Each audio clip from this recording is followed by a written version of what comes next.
Hello and welcome into the Fog.net podcast. My name is Michael Swain, the Kansas beat writer for 24/7 Sports. Hope everyone has had a great start to their first game week of the season. We're just a couple days away from the start of the Kansas football season. We'll start off with some house cleaning, but a lot of today's podcast will talk about the depth chart that was released on Monday. We'll talk about Lindenwood coming up, some of the storylines around the game, and just everything you need to know heading into that contest. But first and foremost, what can you expect from this podcast feed? If you're listening on the podcast platform of your choice or the YouTube channel, what can you expect this year? Well, our plan right now is to get you about 3 podcasts per week. We'll have our Sunday podcast coming back with Kevin Flaherty. He and I have discussed it. We're going to continue to rock with those. So you can expect those on your feed on Sundays. Maybe not this week with it being a Thursday game. We're not going to wait all the way until Sunday to talk about a game.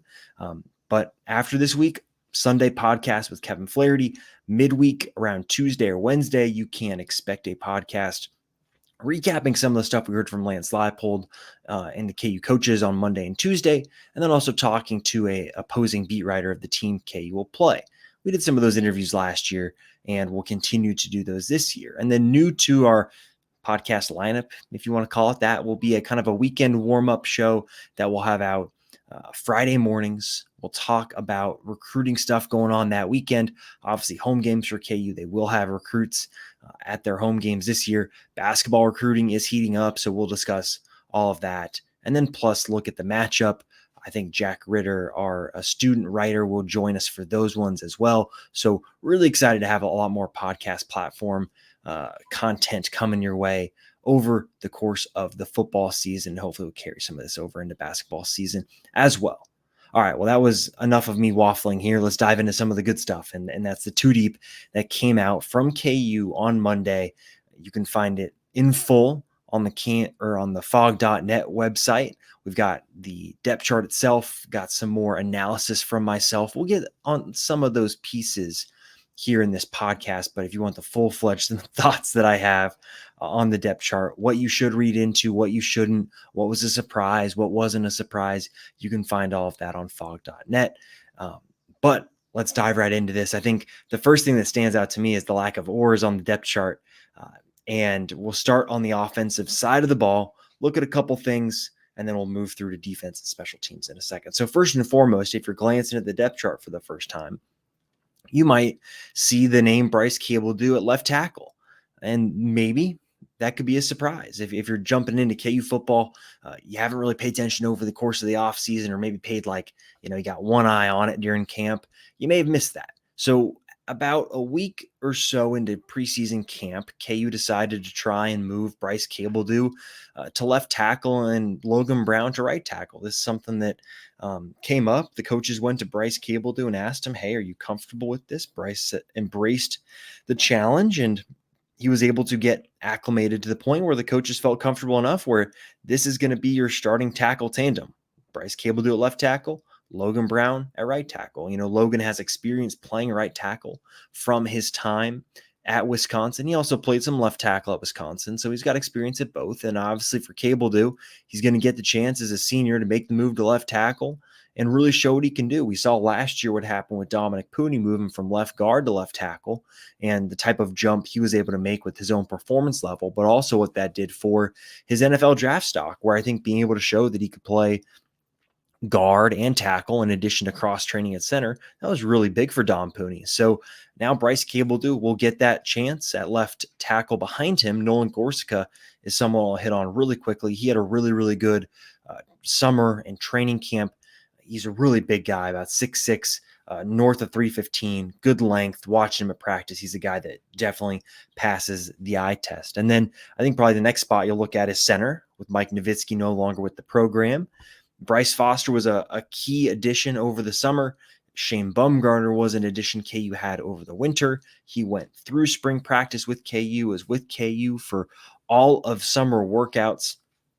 And it is Bryce Foster that wins the job there at center. look, he's a physically imposing guy, and you watch him in practice, and you can see why he started at Texas A&M for 3 years and also started as a true freshman.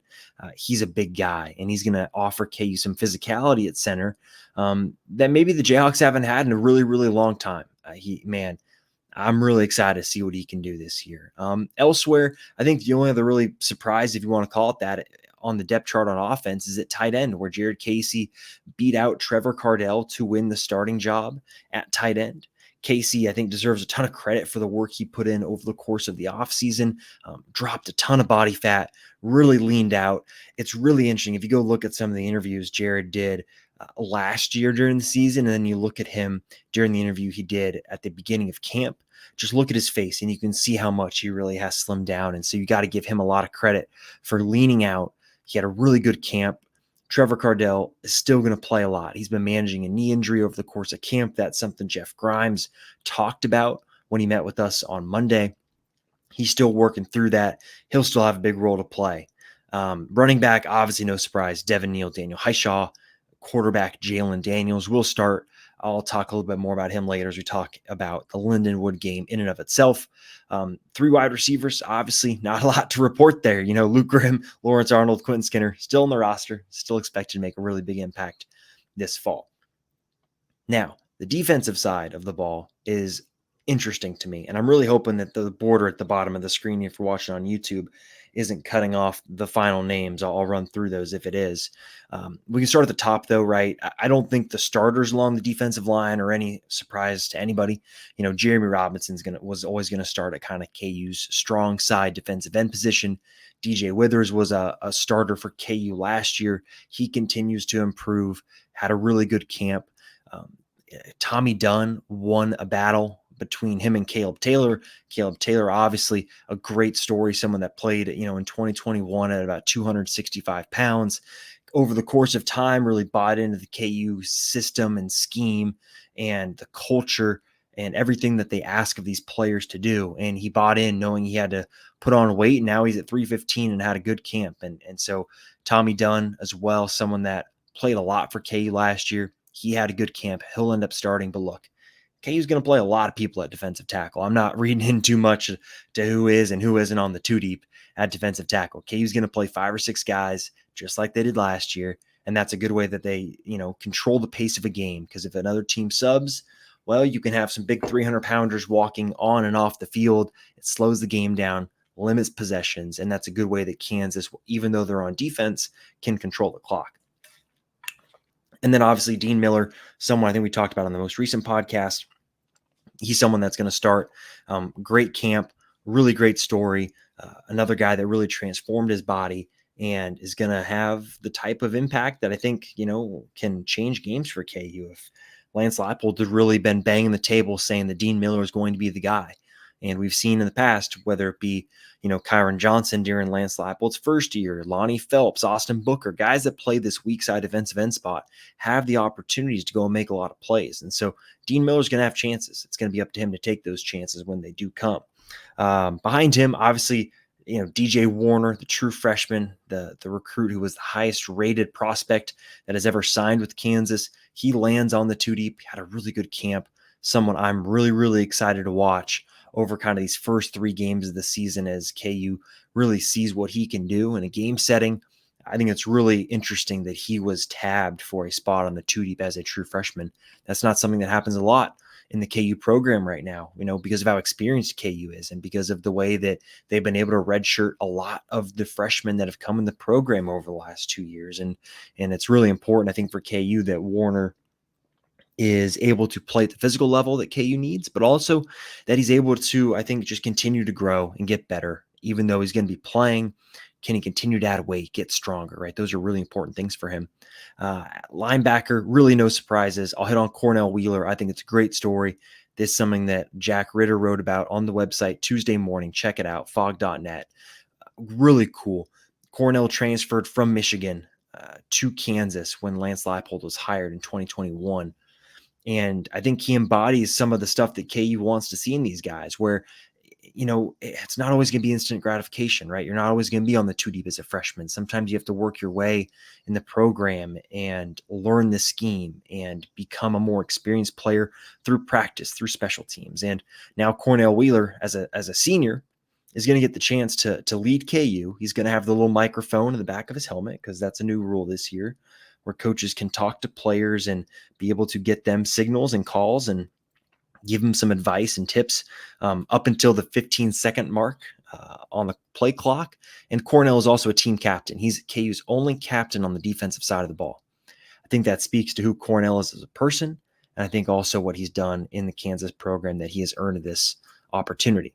So in the secondary, look, not a lot of surprises. Just like with wide receiver, Kobe Bryant, OJ Burrows, Mello Dotson, Marvin Grant, they're all going to start.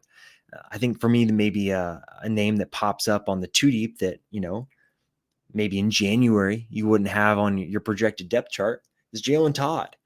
He arrived in January as an early enrollee, gained about 35 pounds, and had a great camp. And now he's someone that's going to have the opportunity to get some rotational reps at cornerback. He's going to be someone that helps KU on special teams. You might see him play some nickel corner if Demarius McGee isn't on the field. I think, Jalen Todd's going to have a really bright future ahead of him at Kansas, and it's really interesting that he too was listed on the two deep. So those are some of the quick thoughts I have on defense. We'll make special teams a little bit quicker because it's not as sexy of a phase of the game to talk about. But the key spot here on special teams is place kicker. I think every KU fan who watched last season understands the importance of a good place kicker, right? You think back to that Oklahoma State game, Seth Keller in his point afters, KU did not get really consistent place kicking later in the year. And so for the Jayhawks now this year, it's going to be a new guy. Seth Keller graduated. And so Tabor Allen is the guy that wins out. He is someone that was the kickoff man for KU over the last couple of seasons, had a great camp. And I think it follows this trend of guys that have won position battles. They showed up, they did their work, and they did it consistently. And that's what Tabor Allen did. So he's going to be KU's place kicker. I'm of the opinion I'll believe it when I see it. That's how I approach a lot of these things with guys that have not proven it at a spot before at KU. Tabor Allen is one of them. Good kickoff man for KU. Really no clue what to make of what his field goal kicking could be like. Lance Leipold spoke highly of him in the press conference on Monday, but I don't know. I'm going to wait and see and see how guys look and just draw my own conclusions as the games start happening. And guess what? The conclusions are pretty simple. Did the ball go through the uprights? And if he does that a lot, he'll be a good kicker. If not, I'll be really interested to see how KU handles it with Charlie Weinrich right behind him. I'm sure fans who are watching this on YouTube glanced over at punt return. You see Trevor Wilson back there. You look at kick return, you see Trevor Wilson back there again. Not a surprise. He's someone that the KU coaches do trust, regardless of what happened last year against Oklahoma with the muffed kickoff, against Kansas State with the muffed punt. He's someone that can make big plays for you at that position. And the mistakes are going to have to be cleaned up, right? KU cannot be losing games on special teams.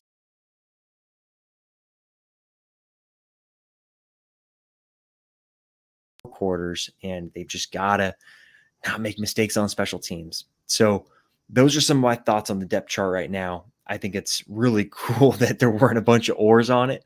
I glanced around the Big 12 today as all the depth charts came out, and I lost track of the amount of oars I saw on a lot of the depth charts. And so I greatly appreciate, I think, Lance Leipold and some of the KU communication staff members who did a good job of putting it together and not throwing, I think last year there were 15 oars, which basically means, two guys are filling in at one spot. It doesn't give a lot of clarity at the position. And so I think it's really cool that KU didn't have a bunch of those. Now, as for Lindenwood, a couple storylines I'll be tracking. I think first and foremost, I think the relationship between the two head coaches is really interesting. Lance Leipold told the story today. I'm recording this on Monday, that KU obviously goes to Lindenwood every single summer for one of their summer camps. They do a really good job of getting kids from St. Louis, Missouri, even some from the Kansas City area, make the trip out to Lindenwood just outside of St. Louis for one of their mega camps when they have coaches from all sorts of schools, both, D1, FCS, D2 throughout the region. And KU's gone to it. over the last couple of years. And Leipold remarked that it is one of the most well put together camps that he attends. And man, they attend a lot of them across the country. And so for him to say that, I think speaks very highly of the Lindenwood coaching staff. Leipold talked about it. You got to be very organized to have an organized camp. And it speaks to the organization of the Lindenwood program. And I think they do have a good head coach who is going to lead them in a good direction. Now, right now, they're still in that kind of process of transitioning from being an FCS team, from being a D2 team to being an FCS team. They were picked 8th in their conference this year. It's a team that I don't think is going to give KU very much challenges. We talked about this in the video earlier this week, talking about the betting spread for this game. But I'm really interested to see a couple things in this game. First and foremost, it's Jalen Daniels. He's going to start. We talked to him on Sunday. He's healthy. He's ready to go. Lance Leipold's excited to see Jalen Daniels. I don't think you could find a single KU fan who's not excited to see Jalen get out there, sling it around, and play, because it's been such a tough last 12 months for him, dealing with the injury, being able to play 3 games, and having the injury pop up again in a more serious fashion where he had to miss the rest of the season. I'm really fascinated to see in the long run this year how much quarterback run game there is with Daniels. But I think for week 1 specifically, just excited to see him go out there and run and throw and just see what he looks like. I know he looks to me like he is a little bit leaner. At least you can see in his arms in the practice photos. He looks cut. And so really, really excited to watch Jalen. I think second, the true freshman, right? Everyone wants to see guys like DJ Warner, Dak Brinkley, a redshirt freshman by Job. Who doesn't want to see those guys, right? They're going to be the future of the program eventually. But these non-conference games are times when you can kind of throw them out there a little bit and see what they look like. And then for me, I think the way KU handles this game will be really, really interesting. We're going to see KU do some different stuff this year, whether it be through Jeff Grimes. And look, KU's going to do a lot that fans have seen. There's not going to be reinventing of the wheel here, right? The scheme is in place broadly, but there are going to be some wrinkles that Jeff Grimes throws in there, and we've been covering those on the VIP board, what those might be.